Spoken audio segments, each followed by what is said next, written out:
เปียกขึ้นเขามันคัดแต่กับลูกสาวเจ้าป้านี่ละอันลูกพ่อเดียวแม่จะไม่ติดตะชีละท่านปะเปียกให้ร้านกวางนี่ของเรามีขวดเหล้าสองขวดเทียงกัน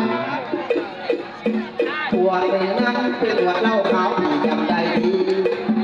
อีกขวดหนึ่งไปเลยกว่านี้ไปเรื่อยๆมองน้องนี่ไปเข้าไปว้าวก็ล็อกก็แป๊กเป็นลูกเป็ดสบายดีเสียทีปกเจ้าบ้านก็ดีแล้วนี่ก็ไม่ต้องนี่เหนือว่านั่งทำตาแล้วไอ้นี่มีอย่างสิบวันสิจ่ายน้ำเพราะว่าไอ้สร้างให้ลูกเป็ดกับสิงขอนี่ไปเกมหนึ่งเกมสี่กับอะไรจากเพื่อถ้าเป็นแต่ใดนี่ลูกสิงขอน้อยหน่อยพวกเรื่องไปนั่งนี่นับสิงน้ำบอกว่ามันยังจะสีเพื่อเท่านั้นเลยนับเป็นแต่ใดสิงขอนะก็ขึ้นยังสี่ดอกไปแต่ละรอบแล้วก็ว่าบ่มีเงินเป็นปีถ้าเป็นปีบ่มีเงินผู้รอบ2 รอบแล้วเขาก็นอนไปแล้วจะนับเป็น 2-3 ปีเลยสิลูกหลานตอนนี้ถึงกับบริทองดอกกับบริใจแต่ทางคงไม่ได้คิดว่าอยากไปหาถามเบิ่งกันเด้ว่าเป็นจังไงคือมีซีซ่องแท้ ต้องให้ท่านเศรษฐีไปเองนั่นแหละ นี่นะใจน้องหลาไอ้คิดว่าเมื่อนี้ไอ้อยากไปหาน้ำหนีน้ำสีเองสนองน้องหลาเพราะว่าคนเป็นหนีเป็นสีอ้ายนี่ก็หลายคือเฉพาะเรื่องของพ่อมันแย่งจังสีนะโอ้ยตอนอยากได้ก็คือกับตอนสีไข่น้องหลา ก็ให้สันตัวถ้าว่าไอ้สิไปเองก็ดีสันตัวเพราะว่าใส่เมืองเป็ดไปเท่าไรก็บ่ได้จักเทื่อแหม่ เม่นเลยน้องหลา ก็ได้แล้วคนติดหนี่แล้วก็มีแต่ไปรักนี่ แม่นแล้วไปย่านไหนกับพ่อบางที ไอ้มาได้กับพี่นี่อยู่กองกำลังเราเสื้อกระแลนลูกนำของผุดไปสุดอยู่ปลาไข่ วันนี้จะได้นะบุกไปพอดเพื่อนที่เจ้านั่นนี่จะไปทำไมเนี่ย เมียสงสัยไปแวงหน้าหน่อยเพราะจะครู ไปที่นี่ก็เลย กับแม่นี่แน่นอนอยู่ ทำไมไม่อยากไว้ใจของเจ้าคนไหนเมื่อนี้ผมไม่สิไปนั่งเองเลยลูกเป็ด ถ้าตัวไปที่ไหนอยู่ไม่เลยก็ให้เล็ก ไปหลายแต่ก็เสียยังตัวเรียนหนักหน่อ ไอ้ ย คิดว่าไอ้อยากไปหาน้ำหนีน้ำสีเองทั้งดอกแต่ว่าประมาณ2-3 ปีก่อนจะได้กลับมาสะดอก เฮ้ยคือสิไปโดนแท้เฮ้ย คนเป็นหนี้เป็นสินเท่ากับหลายท่านไอ้เก็บนี่แล้วไอ้กับสิเข้ากับห้าดอกเป็นอะไรแต่จะเข้าหาไอ้อยู่บ้านหลังนั้นเหมือนกัน มันยากขนาดผมพอพอได้ออกพวกเองเลยเนาะ เม่นเลยลูกหลานสร้างให้ลูกเป็นตัวจริงพอไป2-3 เทื่อแล้วบ่ได้เงินมาพวกดีบซะเด้จังไปหอดเพื่อนหอดสร้างเพิ่นจัดบ่ ฉันให้ลูกไปนั่งเลยว่าพ่อ เดี๋ยวนะแต่ต้องเป็นเด็กน้อยแต่ว่าเขานำมาเยี่ยมก็การทำการเยี่ยมบ่ได้เลยลูกหลาน นี่ลูกก็เล่นใจพ่อ เป็นอะไรก็ต้องว่าไปแบบนี้ลานะเอ้ยฟังกันเด้อเมียอายสาวดวงใสเนี่ยของพี่ยามสินี้ขันจ้าเจ้าเมียอายให้คอยฟังลานะเอ้ยพี่สิไก่ขันเลยน้องทางนั้นอย่าได้ห่วงพร้อมเอาอังขันอ่อนลอยให้คอยข้าไปอยู่เพื่อน ก็ห่วงกันนี่ใส่สิบ่ห่วง ยอมใจไปบอกน้ำอายที่เพื่อนพวกดาวดอกไม้นี่แล้ว อีหลีไหน เป็นนั่นแล้วอายจะเข้ามาเลยเป็นเมื่อไรสี่พันเนี่ยให้อยู่พออยู่ทางบ้าน กันหาแล้วเนาะ ลานางไปบอกน้ำสิวโอ้โหขึ้นมาดอกคือเก่าละคำคำอย่าสู่ห่วงที่เจ้าโอ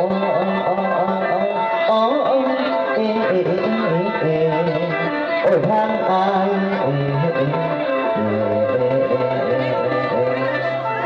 บัดทางลาหน้านวลนวลโอ้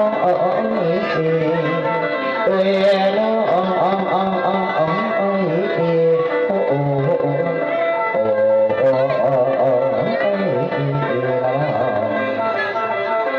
คือเป็นสิ่งเดิมแต่ละ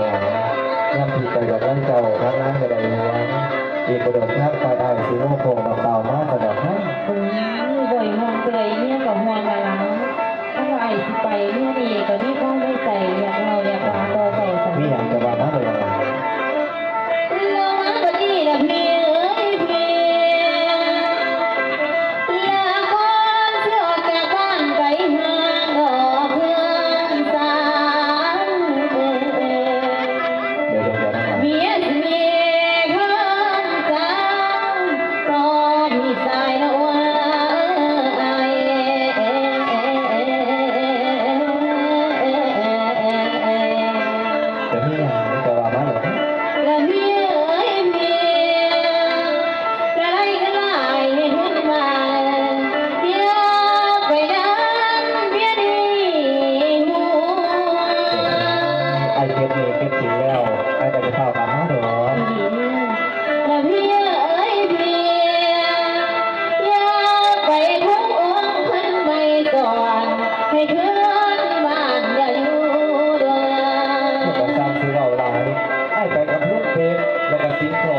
หนีเก็บสินเลยซื้อของฝากให้ลูกไม่ได้พอ โดยดอกแต่พอกลับมาพ่อจะซื้อของฝากว่าฝากของเจ้าสิบู จะเอายังไงอีน้ำจะเอายังอีน้ พอลุงร้านใดๆเกิดก็สิ่งงามๆตัวพอลุง ำว่าส่งแบบคนลูกนี่ก็เอาตัวส่งแบบนี้ แต่ผมฟังมาหลายทุก ใจ ปี มันขาดไหนกูเบาโอ้ย เฮ้ยไม่ต้องเป็ดเด้จะได้ยังตั้งนี่ อาจจะทำขนมเยอะอาจจะที่โรงพยาบาลถ้าสั่งไอซีถ้าไปเกี่ยวเครื่องแกงของสะดวก ท่านสั่งตัวจะไปก็หนีไปก็สิ่งของ ลูกเพชรเมื่อนี้ก็จะช่วงเอาเจ้ากับสิงคอนไปหาเก็บดีเก็บสินส่วนว่าทองรองอยู่ทั้งบ้านอยู่แรกบริษัทนะหรือทางวัดเด้อไปสิงคอน ท่านสั่ง ไปหาเก็บเครื่องเก็บของ ขอบไปขอมาเลยด้วยพอ ไอ้พวกนี้ ยังกลัว ไปยินดีคุณพัดไม่เกิดเลยโอ้ย แสดงว่าไม่ยังใส่บอลตัวนี้ ถ้าอะไรปะเปียกแกว่าจะไหนตั้งสอนลูกหลานจะไหนบ้างพอเอื้อยจะไหนหัวทองไปก่อน มึง ป้า จะเกินเรื่อยแต่ยังมาละบ้าละบ้าถ้ามึงเอินเรื่อยจะเอากูเอินปูแล้วมึงเห็น ไปกันเลยไปเรื่องเลยครูว่าก็เป็นคนมาหาคุณเลย จะเป็นชื่อกันกันเลย เดี๋ยวกลับมาสิสื่อทางงานมาฝากเราเอาสื่อผู้บ้านได้จากไหนพ่ออยู่เป็นลูกของบอกลูกบอกร้านดีๆนะป้าเปียก อันนี้ที่ละท่านไหนเนี่ยหนาก็บอกเป็นสื่อหัวไม่ถูกอะไรหรอก เจอกันครับ กูยังไงหัวกันน้องให้ทานอาศัยขายหมักแตง ไปที่บ้านนะป้าเปียกไร ไปไปเก็บเงินให้ได้ก็ถูกสุดคนนึงไปหลงมา เพชรเอ้ยมึงกลับมามึงอย่าลืมอะไรเนี่ยมาอย่าลืมตัวอาหารทะเลให้กูกิน เยี่ยมอาหารมัน มันตัวหม้อ กูระวังเขา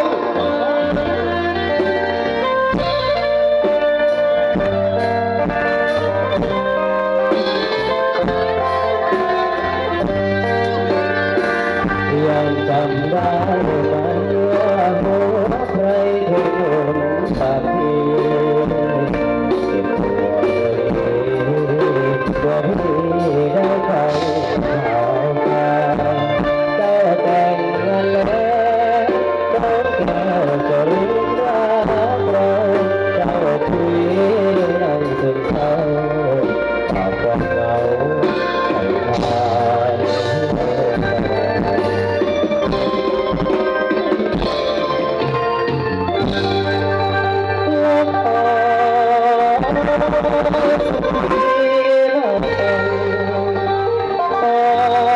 ให้ผ่า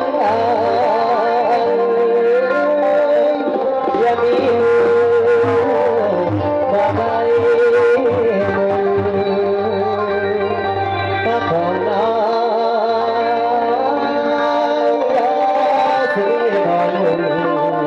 คุณสายสาวห่วงเวลาน้องใจกาน้องใจกาสายเลือดจองก็ถึงกา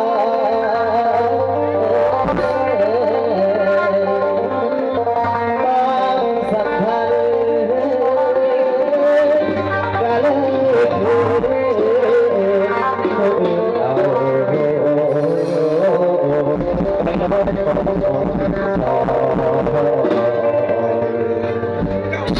ตรวจหนักว่าเรียกมาโดนคดี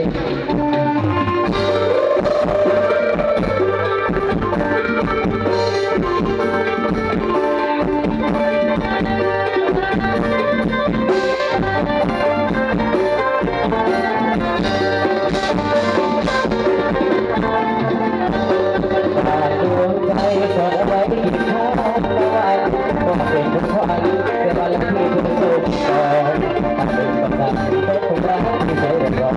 ทุกใจที่ดังเสียงแต่มาบอกมองเลยโอ้เข้าใจที่ไปจนมันได้เพราะที่อายก็ไปแล้วสุด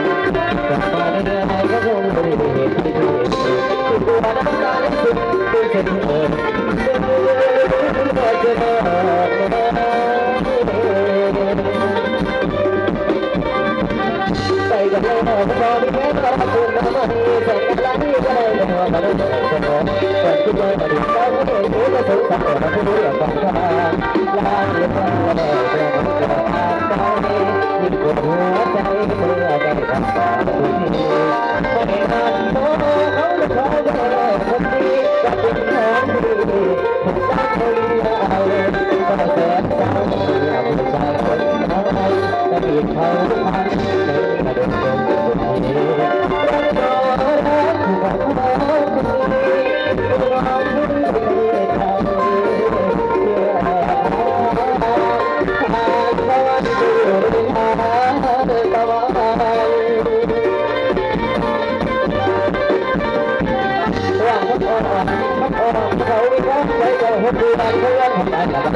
subscribe cho kênh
Ghiền Mì Gõ để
không bỏ lỡ